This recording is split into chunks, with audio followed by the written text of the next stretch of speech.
Good morning friends, स्वागत है आपका हमारे अपने YouTube channel the space academy में। आज हम बात करेंगे सामाजिक विज्ञान अध्याय 4 परिवहन, संचार एवं विदेशी व्यापार के बारे में। ये 10th क्लास का 4th चैप्टर है। जो 3rd चैप्टर तक की जो वीडियोस हैं वो आप तक प्रोवाइड हो चुके हैं, हमारे यूट्यूब चैनल पर डले हुए हैं, उन्हें आप देख सकते हैं। और कई विद्यार्थी हैं जो इनसे पढ़ाई कर रहे हैं। आज हम 4th चैप्टर स्टार्ट कर रहे हैं, जिसमें परिवहन, संचार एवं विदेशी व्यापार से संबंधित सभी प्रश्नों के उत्तर आपको मिल जाएंगे। राइट, तो सबसे पहला जो प्रश्न है उसमें अपन बात करेंगे, आज देखेंगे। ऑब्जेक्टिव टाइप है सही विकल्प चुनिए एवं लिखिए। राइट, तो सबसे पहला प्रश्न है आपका, भारत में रेलवे जोन की कुल संख्या कितनी है। तो भारत में रेलवे जोन की कुल संख्या कितनी है भाई, ये आप बताइए। भारत में रेलवे जोन की कुल संख्या है 16। कितनी है टोटल? 16, मतलब कि ये आंसर आपका करेक्ट है। राइट, नेक्स्ट क्वेश्चन है आपका, बड़ी रेलवे लाइन में रेल की दोनों पटरियों के मध्य की दूरी कितनी होती है। तो ये होती है अपनी 1676 मिलीमीटर। 1676 मिलीमीटर, ये इसका करेक्ट आंसर है। राइट, उसके बाद अपन बात करेंगे सेकंड क्वेश्चन की। सेकंड क्वेश्चन है अपना, भूमिगत रेल पथ मेट्रो रेल से संबंधित है। तो देखिए, पहला ऑप्शन है बेंगलुरु, कोलकाता, अहमदाबाद, भोपाल। तो इसमें जो आंसर है वो करेक्ट कौन सा है, ये अपना आएगा कोलकाता। राइट, उसके बाद देखेंगे गैस लाइन है। गैस लाइन क्या है, हजीरा जगदीशपुर में। कहाँ है ये गैस लाइन? हजीरा जगदीशपुर में। तो देखेंगे ये अपना आंसर, एक तो इसका कोलकाता सही हो गया और इसका हो जाएगा अपना हजीरा जगदीशपुर। राइट, उसके बाद अपन बात करेंगे सेकंड, अगला क्वेश्चन है, मुंबई बंदरगाह के दबाव को कम करने हेतु विकसित बंदरगाह कौन सा है। मतलब उसके जैसे बंदरगाह का दबाव कम करना है, मतलब कि जब एक ही चीज़ पर काफ़ी ज़्यादा लोड हो जाए तो उसे कम करने के लिए उसके जैसी दूसरी चीज़ अपन को बनानी पड़ती है। तो उसका एक होगा न्यावा सेवा एक नाम का बंदरगाह विकसित कर दिया। राइट, उसके बाद 6 नंबर का क्वेश्चन है, विदेशों में रह रहे लोगों से बात करने हेतु भारत में उपलब्ध दूर संचार सेवा है। अच्छा, एक मिनट, लोकल में अपन बात करते हैं STD PCO, उसके बाद नेशनल बात करते हैं STD, और उसके बाद जब इंटरनेशनल बात करते हैं तो ISD, international subscriber dialling. Right, ये इसका आंसर होगा सही, करेक्ट। उसके बाद अपन बात करेंगे, जिन उपभोक्ताओं के पास कंप्यूटर या इंटरनेट उपलब्ध नहीं है उन्हें प्रारंभ की गई दूर संचार सेवा कौन सी है। तो उनके लिए क्या है, ई पोस्ट। क्या है उनके लिए? ई पोस्ट। 10वीं कक्षा के सभी विद्यार्थियों से यही कहूँगा कि चैनल को सब्सक्राइब करके रखें, ताकि आने वाले सभी विषयों की वीडियो आप तक ज़रूर पहुँचेंगे, चाहे वो हिंदी हो, इंग्लिश हो, मैथमेटिक्स एंड सोशल साइंस से रिलेटेड सारे सब्जेक्ट्स की वीडियो आप तक पहुँचेंगे। राइट, नेक्स्ट क्वेश्चन है आपका, रिक्त स्थानों की पूर्ति करिए। आंध्र प्रदेश के कोरोमंडल तट पर सर्वाधिक सुरक्षित व गहरा बंदरगाह कौन सा है। ये कौन सा है अपना, नीचे उत्तर दिया है पहले का, विशाखापट्टनम। कहाँ है? विशाखापट्टनम। स्थानीय, सेकंड क्वेश्चन है, स्थानीय पत्रों के प्रेषण हेतु बड़े शहरों में लगाई गई पत्र पेटियाँ क्या कहलाती हैं भाई? Green channel. क्या कहलाती हैं? Green channel. उसके बाद थर्ड क्वेश्चन देखेंगे अपन, मध्य प्रदेश सभी राज्यों की राजधानियों में डाक छांटने व प्रेषण हेतु उपयोगी चैनल है। कौन सा है भाई? तो ये है अपना राजधानी। कौन सा है ये? राजधानी।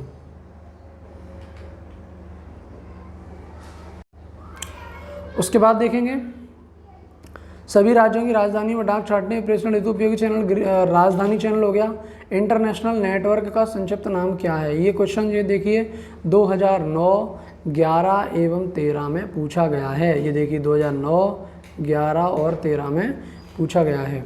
उसके बाद देखेंगे अपन, ये इसका आंसर होगा अपना इंटरनेट। क्या होगा इसका आंसर? इंटरनेट। राइट, अगला क्वेश्चन देखेंगे, विदेशी व्यापार से आशय एक देश का अन्य देशों से वस्तुओं के आदान प्रदान से है। मतलब विदेशी व्यापार का जो आशय है वो क्या है? विदेशी व्यापार उसे कहेंगे जब विदेशों से अपन चीज़ें खरीदते हैं और विदेशों को अपनी चीज़ें बेचते हैं, तो उसे अपन क्या कहेंगे? विदेशी व्यापार। तो विदेशी व्यापार के फिलअप में आप क्या भरोगे? आदान एवं प्रदान। क्या भरोगे? आदान एवं प्रदान। स्वतंत्रता प्राप्ति के समय भारत का विदेशी व्यापार स्वरूप लिया हुआ था। तो ये तो होता है अपना औपनिवेशिक व्यापार था। राइट, ये फिलअप में भर देना है। उसके बाद है अपना 1992 की घोषित आयात निर्यात नीति में को काफ़ी उदार बना दिया गया। तो लाइसेंस प्रणाली को काफ़ी उदार बना दिया गया, राइट। अब ये इसकी जोड़ियाँ हैं DD1 एवं DD2, इसकी जोड़ी आप किससे मिलाओगे, ये अपनी मिलेगी अड़ा, मतलब दिल्ली से प्रसारित होते हैं, राइट। उसके बाद सेकंड नंबर है खेल गतिविधियों का प्रसारण, इसकी जोड़ी आप किससे मिलाओगे, क DD स्पोर्ट्स चैनल। आकाशवाणी को आप किससे मिलाओगे, ख 1957 से। उसके बाद मुद्रण माध्यम है, इसे आप कैसे बनाओगे, ग से समाचार पत्र। IRS क्या है, ये अपना बनाओगे कृत्रिम उपग्रह। उसके बाद अपन अति लघुत्तरी प्रश्नों पर आते हैं। चैप्टर के जो प्रारंभ में जो प्रश्न होते हैं जिन्हें 1 नंबर के प्रश्न भी कहा जाता है, वो 1 नंबर के प्रश्न परीक्षाओं में पूछे जाते हैं। तो उनमें से पहला प्रश्न है अपना, कोलकाता से 125 किलोमीटर दूर कौन सा बंदरगाह विकसित किया गया है। तो ये अपना कौन सा बंदरगाह है, हल्दिया बंदरगाह। कौन सा, हल्दिया। इंडियन एयरलाइंस का मुख्यालय कहाँ है, तो इंडियन एयरलाइंस का जो मुख्यालय है वो अपना कहाँ है, दिल्ली में, ठीक है। भारत में प्रधानमंत्री ग्राम सड़क योजना का मुख्य उद्देश्य क्या है, तो देखिए आपने कई बार जब आप गांव जाते होंगे या किसी मार्ग से गुजरते होंगे तो आपने कई बार बोर्ड लगे देखे होंगे जिन पर लिखा रहता है प्रधानमंत्री ग्राम सड़क योजना। तो उनका अर्थ होता है कि 500 से ज़्यादा लोगों की आबादी वाले क्षेत्रों को, सभी को, गाँव को शहरों से जोड़ना। तो उनका अर्थ होता है गाँव को शहरों से जोड़ना, राइट। अगला क्वेश्चन देखेंगे, परिवहन व संचार से क्या आशय है। तो इसका क्या होगा भाई, परिवहन व संचार से क्या आशय है, व्यक्तियों या जीव जंतुओं को किसी माध्यम द्वारा एक स्थान से दूसरे स्थान तक लाने ले जाने की प्रक्रिया परिवहन कहलाती है। परिवहन आपने देखा होगा गांव में लोग बातें करते हैं, जाते हैं कि भाई आप ग्वालियर जा रहे हो, काहे से जाओगे, वाहन से जाएंगे, वाहन, तो वही होता है परिवहन, ठीक है। उसके बाद संचार तंत्र के अंतर्गत सूचनाओं का आदान प्रदान या प्रसारण सम्मिलित भी है। जैसे मैं आपसे कहूँ कि आपको ग्वालियर जाना है और उनसे ये बोलकर आना है, तो आप 2 चीज़ों का इस्तेमाल करोगे, या तो संचार प्रणाली, मेरा मतलब कि मोबाइल्स, टेलीफोन वगैरह, तो ये सारी बातें आप यहीं से बोल दोगे, या फिर आप किसी बस के द्वारा या ट्रक के द्वारा, गाड़ी के द्वारा आप वहाँ जाओगे और उस बात को बोलकर आओगे, ठीक है। उसके बाद अपन देखेंगे प्रश्न नंबर 5, दूरदर्शन में विज्ञापन सेवा कब प्रारंभ की गई। तो दूरदर्शन में विज्ञापन सेवा 1976 में प्रारंभ की गई। अंतर्राष्ट्रीय दर्शकों को भारतीय सामाजिक, संस्कृति एवं आर्थिक क्षेत्रों की जानकारी किस चैनल द्वारा दी जाती है। तो क्वेश्चन नंबर 6 का आंसर है अपना DD इंडिया चैनल द्वारा। उसके बाद अपन देखेंगे वर्तमान में रेडियो प्रसारण सेवा का नाम क्या है। तो वर्तमान में रेडियो प्रसारण सेवा का नाम है आकाशवाणी। भारत में दूरदर्शन के शैक्षणिक चैनल को प्रमुखतया किस नाम से जाना जाता है। तो ये है अपना क्वेश्चन नंबर 8 का आंसर देखेंगे, DD ज्ञान दर्शन, शैक्षिक और चैनल नाम से जाना जाता है, राइट। अगला क्वेश्चन है क्वेश्चन नंबर 9, भारत के प्रमुख अंतर्राष्ट्रीय जलमार्गों के नाम बताइए। तो यहाँ देखिए कई जलमार्ग हैं जिनके नाम मैं आपके साथ साझा कर रहा हूँ।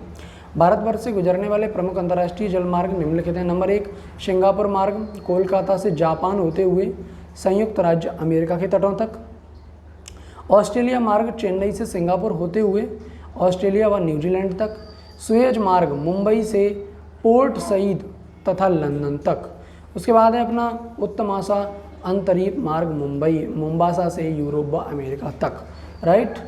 उसके बाद देखिए लघु उत्तरीय प्रश्न अपने प्रारंभ हो रहे हैं। सभी बच्चे बिल्कुल विशेष ध्यान से इसे याद रखें कि जो स्लाइड्स, जो वीडियोस मेरे द्वारा आपको दी जा रही है, जिस वीडियो के माध्यम से आप स्टडी कर रहे हैं, उस वीडियो के भरोसे रहते हुए या अपने खुद के नोट्स बनाएं, वो सबसे ज़्यादा बेटर होगा। आप वीडियो को पॉज करें, रोकें और इन्हें अपने फेयर वर्क में नोट करें। उसके बाद फेयर वर्क में नोट करें और वीडियो को ज़्यादा से ज़्यादा सुने, ताकि जिससे ज़्यादा अपन, अपना एक एनवायरनमेंट है कि अपन जिस चीज़ को ज़्यादा सुनते हैं वो सबसे ज़्यादा अपन को याद रहती है। तो इसलिए वीडियो को आप दिन में कम से कम 2 से 3 बार ज़रूर सुनें, जिससे आपको सारे क्वेश्चन आंसर्स बिल्कुल कंप्लीट याद हो जाएंगे।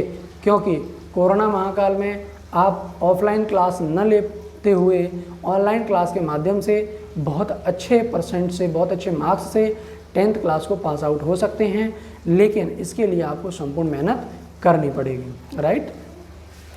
तो आने वाले समय में अपन अब देखिए लघु उत्तरीय प्रश्न। तो लघु उत्तरीय प्रश्न में क्या है, मेट्रो रेल सेवा से क्या तात्पर्य है। ये 2009 में प्रश्न पूछा गया है। तो मेट्रो रेल सेवा भाई क्या है? जनसंख्या के महानगरों में केंद्रित होने से घने बसे क्षेत्रों में रेल मार्गों के विकास की संभावनाएं सीमित हैं, इसलिए महानगरों में भूमिगत रेल पथ विकसित करने की योजना है। कोलकाता, मुंबई एवं दिल्ली में यह कार्य पूरा किया जा चुका है। देखिए मेट्रो रेल क्या होती है, मैं आपको बताता हूँ। मेट्रो रेल वह सेवा है जहाँ जैसे आबादियाँ बहुत ज़्यादा होती हैं तो वहाँ ट्रेनों का ज़्यादा मात्रा में बढ़ाया नहीं जा सकता। ट्रेनों को तो एक सीमित गिनती में ही चलाया जा सकता है, लेकिन वहाँ भूमिगत रेल सेवाएं चालू की जाती हैं, जैसे ज़मीन के अंदर, ज़मीन के ऊपर और ज़मीन के ऊपर पुल बनाकर, तो वहाँ ये मेट्रो रेल सेवाएं दी जाती हैं। जैसे दिल्ली है, कोलकाता है, इनमें ये सेवाएं निरंतर रूप से दी जा रही हैं। सेकंड क्वेश्चन आता है अपना, उसके बाद अपन देखेंगे आंतरिक जल परिवहन की प्रमुख बाधाएं कौन कौन सी हैं।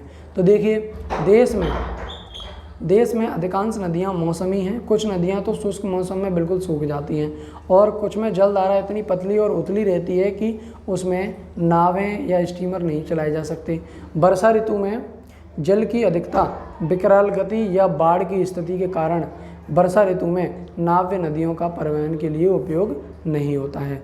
सादा नीरा नदियों से सिंचाई के लिए जगह जगह से नहरें निकाली गई हैं, जिससे नदियों में जल स्तर तो कम हो ही जाता है, मार्ग में द्वार या बांध बनाने से बाधा युक्त हो जाता है। अतः जो नदियाँ पहले नौ संचालन के योग्य थीं अब उपयोगी नहीं रही हैं। दक्षिण भारत की नदियाँ पथरीले भागों से बहती हुई प्रपात बनाती हैं। प्रपाती नदियों में गति तो तीव्र होती है, साथ ही प्रपातों के साथ साथ स्वाभाविक रूप से नावों या स्टीमरों को नहीं चलाया जा सकता।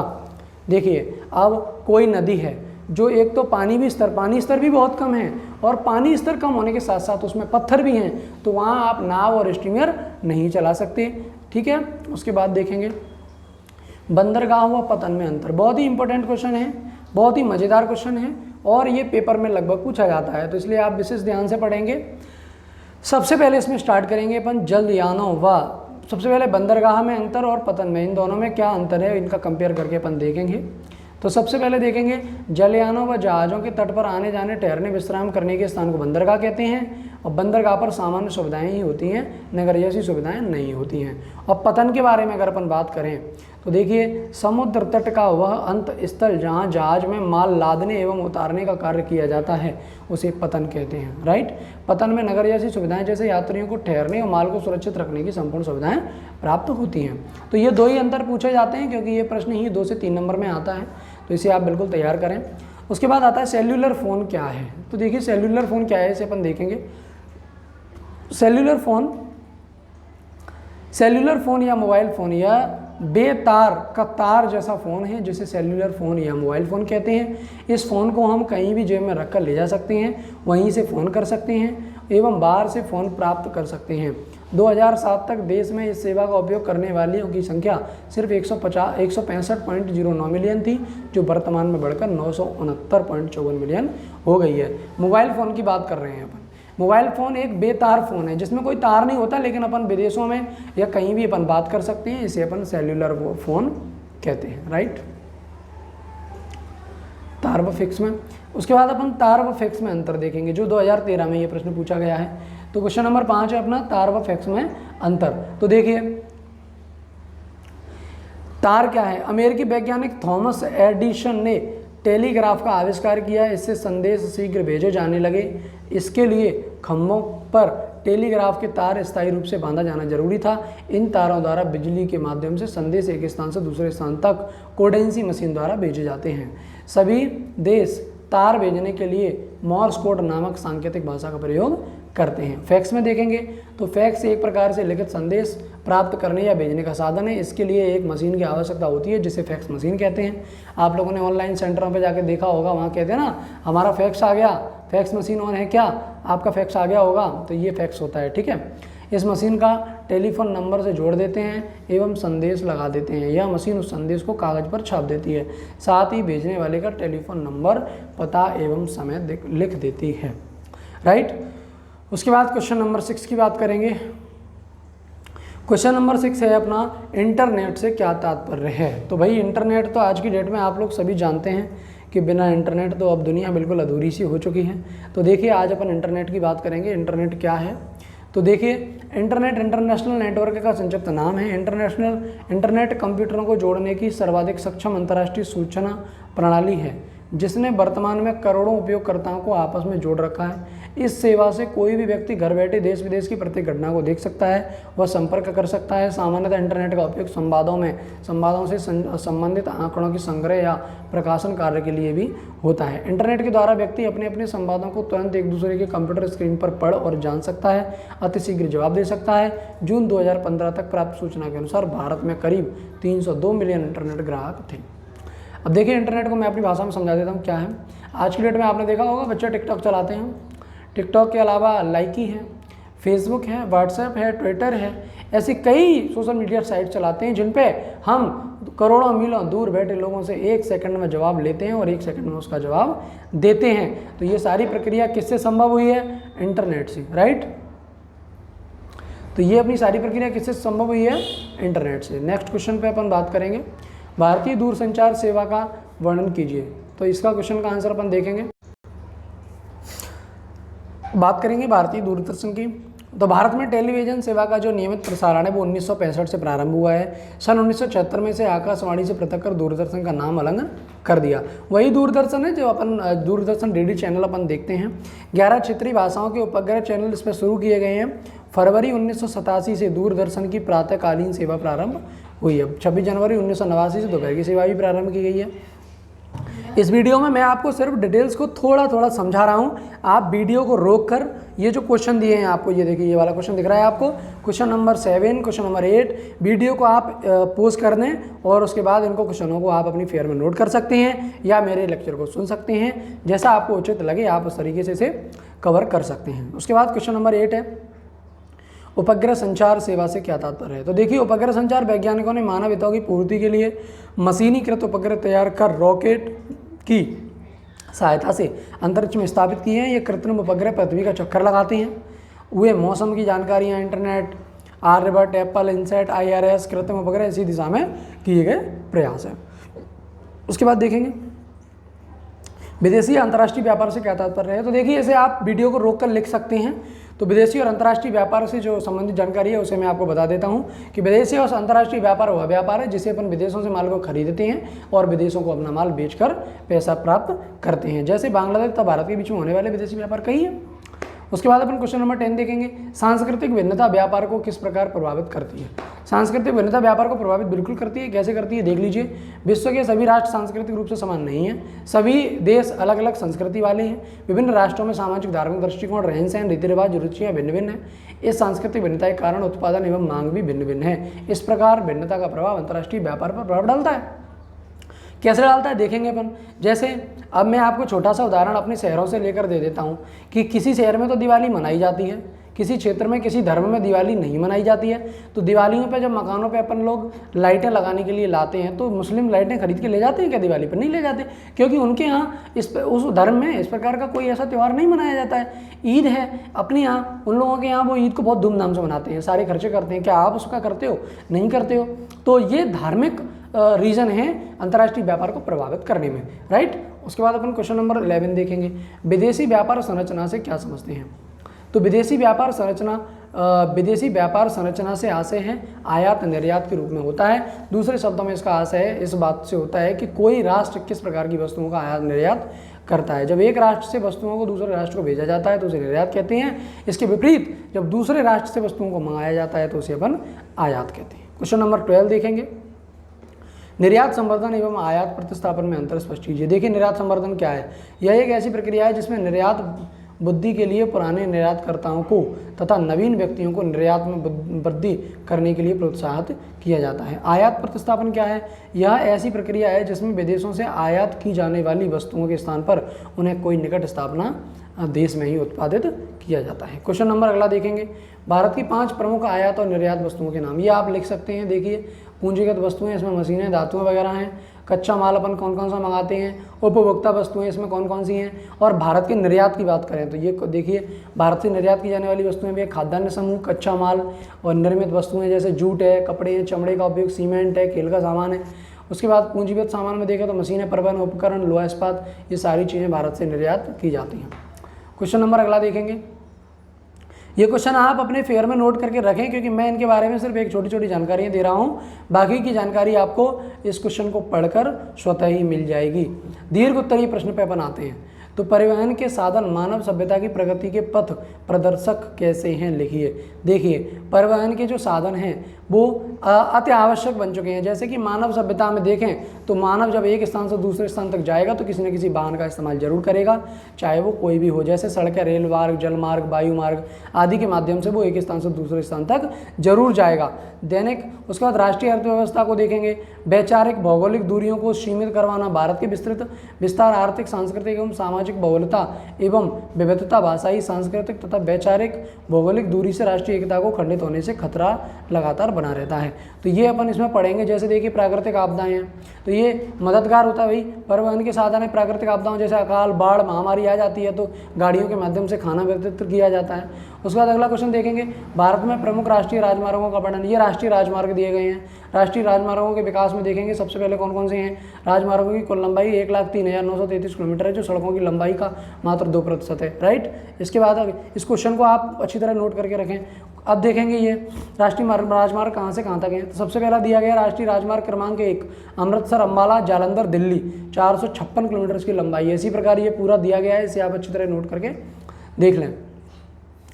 क्वेश्चन नंबर 3 देखेंगे, रेल मार्गों का वितरण भारत में असमान है, कैसे है। तो देखिए, रेल मार्गों का वितरण जाहिर सी बात है भारत में असमान है, क्योंकि कोई रेल मार्ग कहाँ से कहाँ तक जा रहा है, कोई रेल मार्ग कहाँ से कहाँ तक जा रहा है। तो ये आपको दिया गया है। देखिए, अधिक सघन रेल मार्ग क्षेत्र हैं, और उसके बाद सेकंड है अपना मध्य सघन रेल मार्ग क्षेत्र और कम सघन रेल मार्ग क्षेत्र। मतलब जिसमें यह क्षेत्र उत्तर भारत में सतलज गंगा के मैदान में पंजाब से लेकर पश्चिम बंगाल तक फैला हुआ है। प्रमुख स्टेशन है लुधियाना, दिल्ली, कानपुर, लखनऊ, इलाहाबाद, वाराणसी, ये इसमें दिए गए हैं। तो ये आप वीडियो को पॉज करके नोट करें। उसके बाद संचार के साधन वर्तमान युग में अत्यंत महत्वपूर्ण व उपयोगी कैसे हैं। तो देखिए, संचार के साधन तो इसलिए हैं कि भाई आपको इमरजेंसी में फ़ोन करना पड़ा तो आप 2 मिनट में किसी को भी फ़ोन करके 1 सेकंड में आप किसी से कनेक्ट हो जाते हो, तो बहुत उपयोगी है। कार आपने उठाई और किसी भी रिलेशन में आपको जाना है, तुरंत उठाए और चले गए, तो ये भी बहुत महत्वपूर्ण उपयोग है आपके लिए। उसके बाद अगला क्वेश्चन देखते हैं, दूरदर्शन संचार का सबसे उपयुक्त माध्यम है। बिल्कुल सही बात है, दूरदर्शन ध्वनि एवं चित्रों का साथ साथ प्रसारण होता है, यह अधिक लोकप्रिय और प्रभावशाली साधन है। दूरदर्शन द्वारा विश्व में कहीं भी घटित घटनाओं का सजीव चित्रण अपन देख लेते हैं। भाई उस जगह बाढ़ आ गई तो अपन ने वो न्यूज़ चैनल पे देख लिया, उस जगह आदमी मर गए, न्यूज़ चैनल पे देख लिया। तो ये सारी चीज़ों के लिए दूरसंचार भी बहुत उपयुक्त माध्यम है। उसके बाद क्वेश्चन नंबर 6 है, विदेशी व्यापार का आर्थिक विकास में योगदान बताते हुए अंतर्राष्ट्रीय व्यापार को प्रभावित करने वाले कारकों के बारे में बताइए। अंतर्राष्ट्रीय व्यापार को कौन कौन से कारक प्रभावित करते हैं और विदेशी व्यापार की आर्थिक विकास की योजना क्या है। तो ये देखेंगे, इस क्वेश्चन को आप पूरा नोट करें। कृषि और उद्योगों का विकास, अंतर्राष्ट्रीय व्यापार से कृषि और उद्योगों का विकास संभव हो सकता है। एक राष्ट्र दूसरे राष्ट्र से आधुनिक मशीनों या यंत्रों आदि का आयात करके राष्ट्र में उद्योगों का विकास कर सकता है। कृषि क्षेत्र में भी कृषि के उपकरण, उर्वरक और उन्नत बीजों का आयात कर कृषि का विकास किया जा सकता है। विदेशी मुद्रा की प्राप्ति, अंतर्राष्ट्रीय व्यापार से विदेशी मुद्रा की प्राप्ति जिसका उपयोग राष्ट्र की आर्थिक विकास योजना में किया जा सकता है। क्वेश्चन नंबर अब ये वाला देखेंगे, अंतर्राष्ट्रीय व्यापार को प्रभावित किस तरीके से किया जाता है। स्थिति, जो राष्ट्र विश्व के व्यापारिक मार्गों पर स्थित होते हैं उनकी व्यापारिक प्रगति शीघ्र होती है। प्राकृतिक संसाधन, किसी राष्ट्र का व्यापार वहाँ के प्राकृतिक संसाधनों की भिन्नता से प्रभावित होता है। तो इस तरीके से अपना जो अंतर्राष्ट्रीय व्यापार है उसे प्रभावित किया जा सकता है, राइट। उसके बाद क्वेश्चन नंबर 7 है। क्वेश्चन नंबर 7 में देखेंगे, भारत में निर्यात संवर्धन के लिए किए गए प्रयासों का वर्णन कीजिए। बिल्कुल सही बात है। देखिए, पहला प्रयास ये है कि विभिन्न संगठनों की स्थापना भारत सरकार ने निर्यात के लिए बाजार खोजने, घरेलू माल का विदेशों पर प्रचार करने एवं निर्यातकों को सुविधा देने के लिए विदेशी व्यापार का संस्थान, आयात निर्यात सलाहकार परिषद, राजकीय व्यापार निगम, निर्यात संवर्धन परिषद, सूती वस्त्र निगम, जूट निगम, निर्यात आयात बैंक की स्थापना की। उसके बाद ये देखेंगे, सेकंड पॉइंट है, व्यापार विकास संस्था निर्यात संवर्धन के क्षेत्र में कार्यरत विभिन्न संस्थाओं में समन्वय स्थापित कर आवश्यक सेवाएं उपलब्ध कराने हेतु व्यापार विकास संस्था की स्थापना की। तो ये कई मुख्य पॉइंट हैं जिनके कारण भारत में निर्यात संवर्धन के लिए प्रयास किए गए।